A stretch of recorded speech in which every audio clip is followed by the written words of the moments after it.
Hey, planner friends, it's Nia. Welcome to Life with Nia. Today we are going to close out the March 2024 budget. And I don't know why I feel like it's not enough. It's never enough. It's never good enough. That's just a internal psychological thing because March was actually fairly good. But I just can't put my finger on what it is, but there's this uneasiness about it. So, in any case, I also want to talk to you about student loans,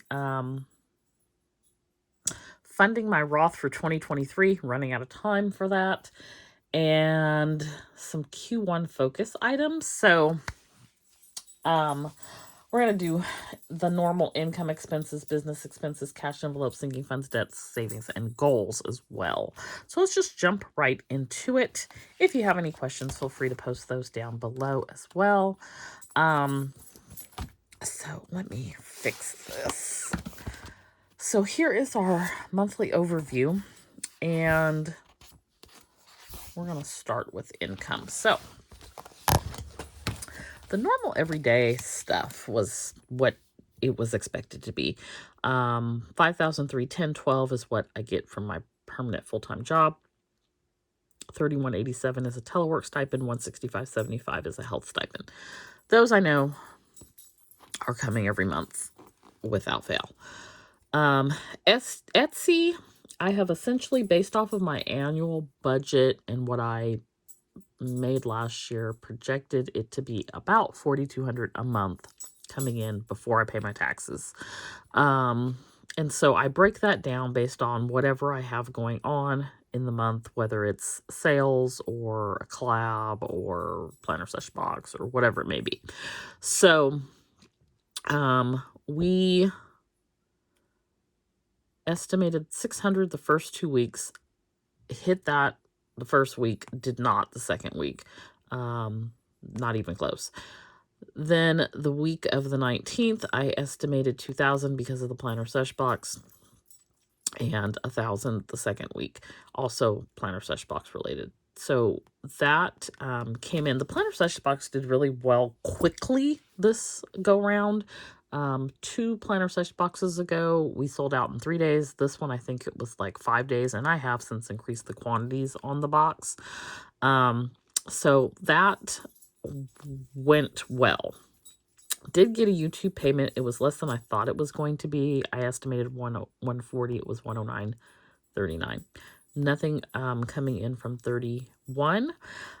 So I estimated 9,887 and ended up with 11,450. In addition to that, I did bring in money from my sinking funds. 348 for Shopify. The annual fee was due. And then self-care, I did do my quarterly self-care excursion, and that was $128. My estimate should have been $150, but it was $128, so we came in under budget on that. So total money inflowing was $11,926.60. For expenses, there was really nothing out of the ordinary going on in the expense section. I am going to talk about a mistake I made when we get over to debt with one of the payments. I did put, no, it's not really related to expenses. So, nothing out of the ordinary here. Business expenses, I still did not purchase Canon ink. The HP ink for the one printer, and now it's 2 again, but for the one printer, did go up from 27.18 to 30.44. Let me see if I wrote that down. I did not. Okay, so that was not a big deal. It's a few dollars more. And then I spent $75.60 on art, and I spent $121.78 on ink for the HP printer that's not instant ink, because instant ink is still trash. So, yeah. There's a few things that I did that are not on here as well. But then Shopify was $348. So that is business expenses. Cash envelopes for the month were $1,195. These are also sinking fund cash envelopes as well as variable expenses. Utilities, I transferred over $150. Car insurance $110, home insurance $20, Shopify $30. I have a feeling my car insurance, it'll renew in July. It's going to go up. I know my mileage is going to be more than anticipated, so it's probably going to increase. On the sinking funds, so I ended up wiping out my bulk shopping sinking fund, and there was nothing left in there. I think I had 130 and I spent 165 and just sort of cash flowed the difference. And then PD, I spent 95 for his medication this month. Shopify, it was 348. And then the garden, I don't think I have everything written down. I think I spent like $95 or $105 for things for my garden, which was primarily planters. So that we're getting that going. Nothing else going on in the sinking fund arena. It was $105 that I spent for the garden. So that covers that. Then with the debt, so we ended, well, let's talk about what the total is. Total is $15,928.40. My goal was to be under $14,000. So the venture card, we ended with $3,000, and the reason we were at 4098. I accidentally put money on a payment towards this that should have went to the Amazon card.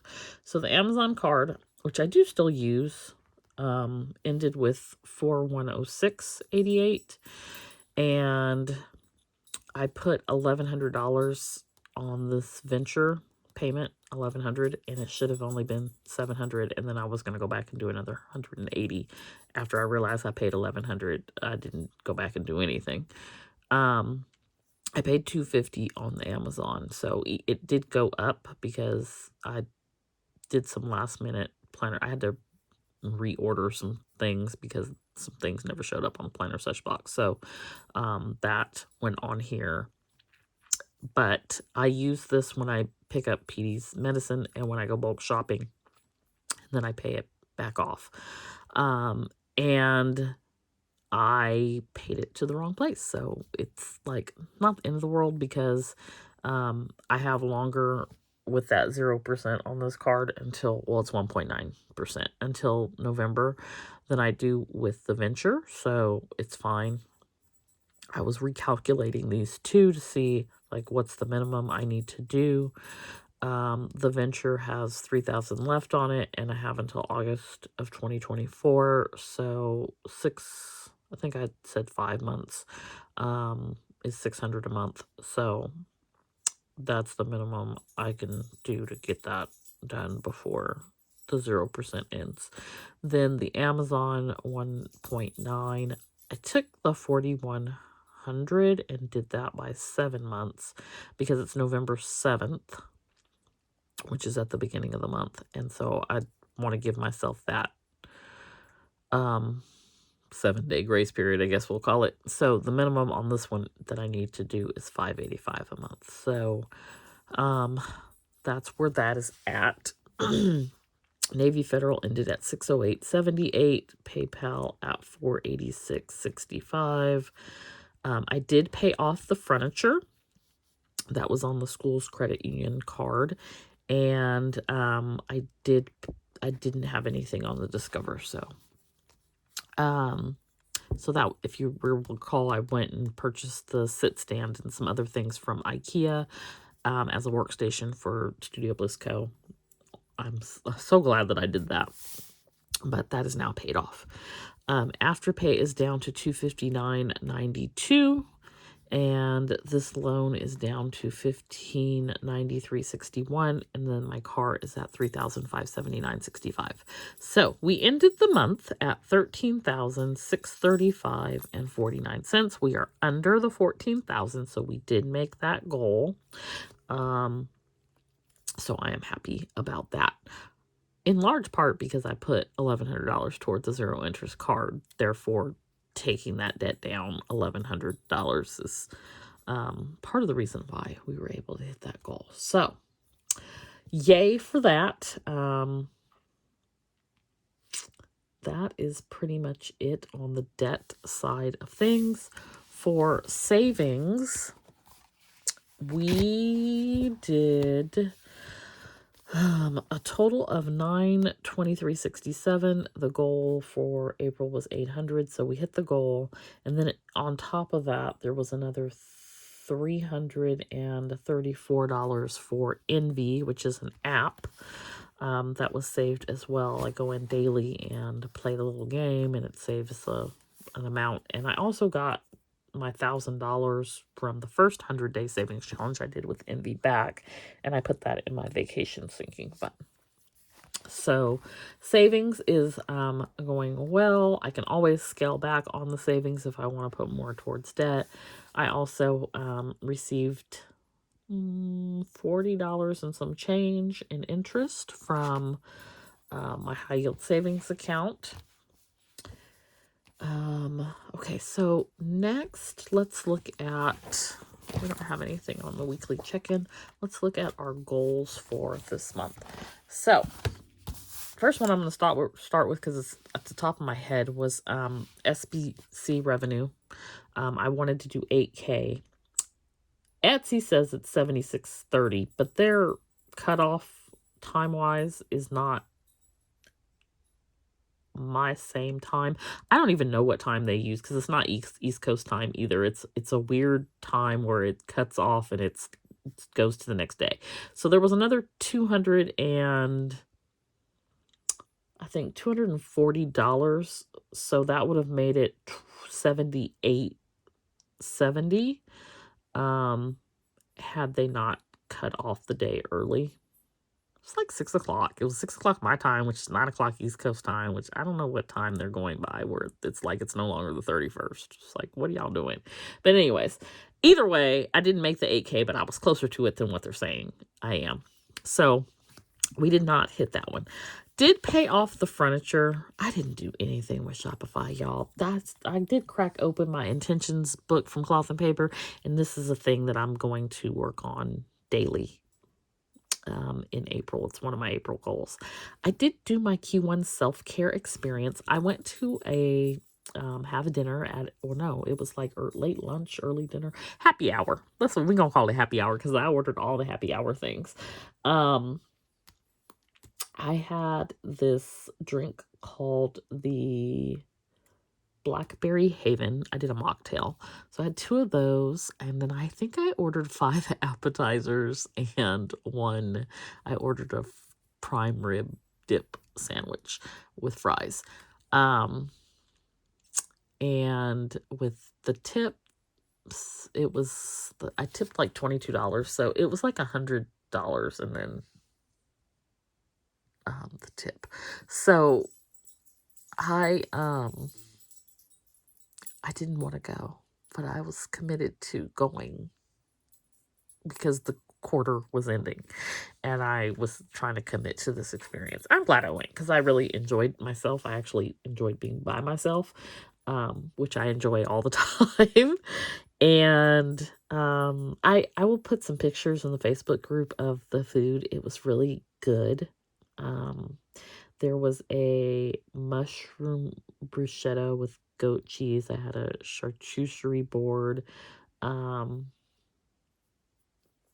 else did I have? I had hummus, which I didn't love, but I didn't hate. It was a different type of hummus. The hummus was really good, but then it was topped with tomatoes, which I could have lived without. And I can't remember. It may have been 4 appetizers, but they were a happy hour, so they were a really good deal. And that was self-care for Q1, is just to like relax. And as I was sitting there, I was thinking to myself, I should do this more often. Like have like this random day off. It was raining, so it wasn't busy. I had very attentive service, and I just thought I should do this more often, like a day that I have off, or just because, just take the time and relax and enjoy oneself. So that was my Q1 self-care experience. I did track my expenses. I did get the debt under 14K. I did fund the solo 401k with $500 and the Roth with $500.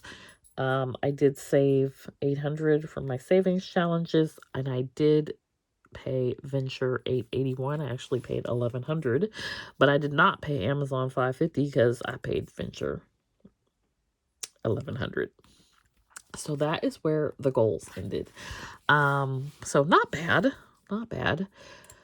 The student loans, I looked right before I did this video.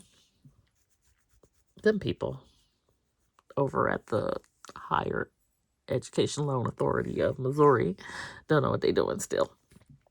I will say, I think I shared with y'all that I called to get administrative forbearance and was basically shot down because the person I was talking to didn't know what she was talking about. And so she was like, after your loans are forgiven, then you can go into administrative forbearance, which is the most ridiculous thing. Like, why would I need to? They're forgiven. That sounds dumb. So she was like, after a struggle and waiting on the line for 2.5 hours, and me refusing to give her my income and household information so that she could check my payment, like, we're not doing that.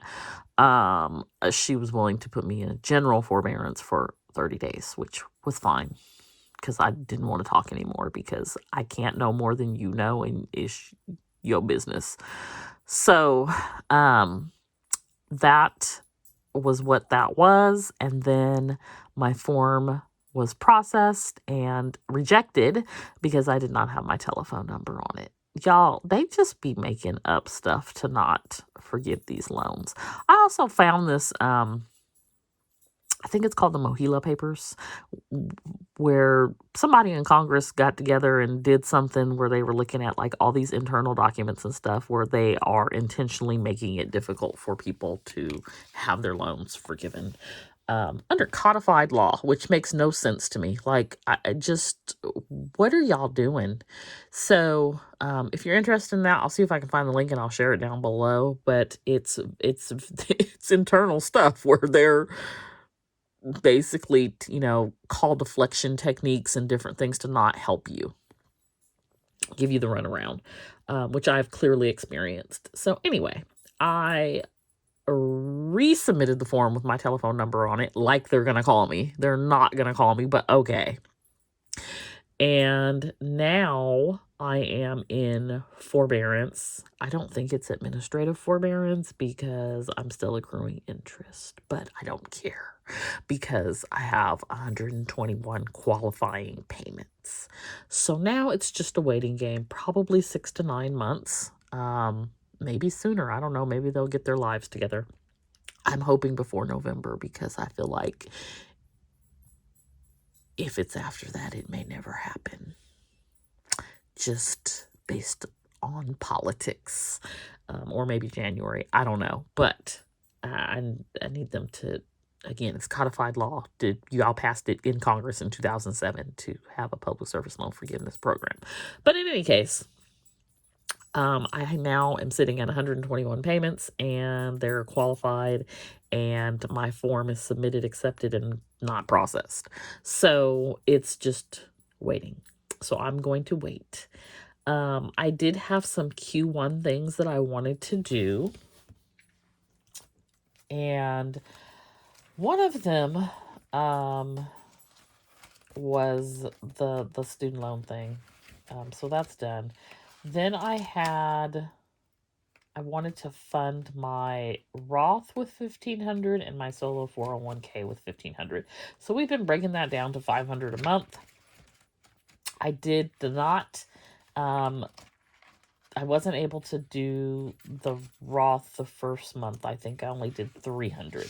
So it's 1,300 on the Roth, but 1,500 on the solo 401k. So that's a good thing. Then I wanted to put 1,275 towards the Amazon card. And I forgot to go back and look and see if I did that. I wanted to put 2,040 towards the venture, and I did not go back and look and see if I did that. And I don't think my little sheets here will tell me, but maybe.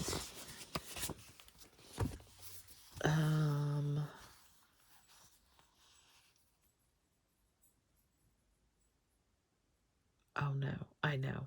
So the Amazon I paid 2,040. I needed 2,200, so I fell short. No, Amazon, I paid 2,200. I needed 1,275, so I met that one. For the venture, and this is not up to date, so, but I also met that one. I primarily because of I accidentally made that $1,100 payment, so I made that as well. So that was Q1 goals, and then also to pay off the furniture. So that made that goal, and to pay off the printers. So if you remember, I bought those 2 printers. Now I'm just paying ridiculous cost for ink, but and I read somewhere that HP has it set up so that you can't even use fake ink no more. You can't. The printer will not register if it's not HP cartridges.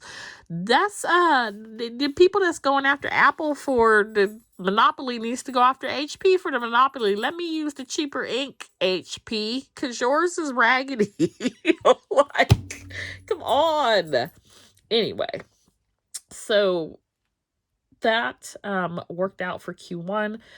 I am working on some Q2 goals, one of which is to, and I'll talk about it more in my April budget video, but is to fund my Roth for 2023. So I am not going to fully fund it because I need a lot of money. I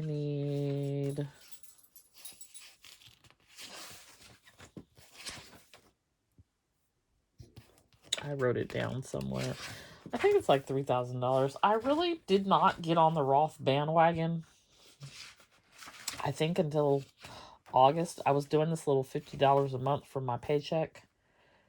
And then I sort of had an epiphany at some point that I want to retire one day.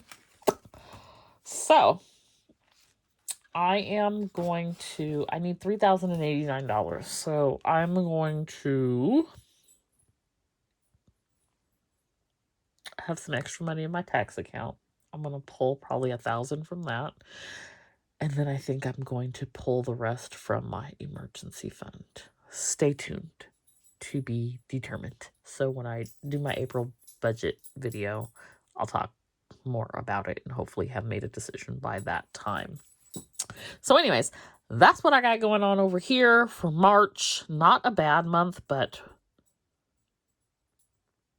it can always be better. So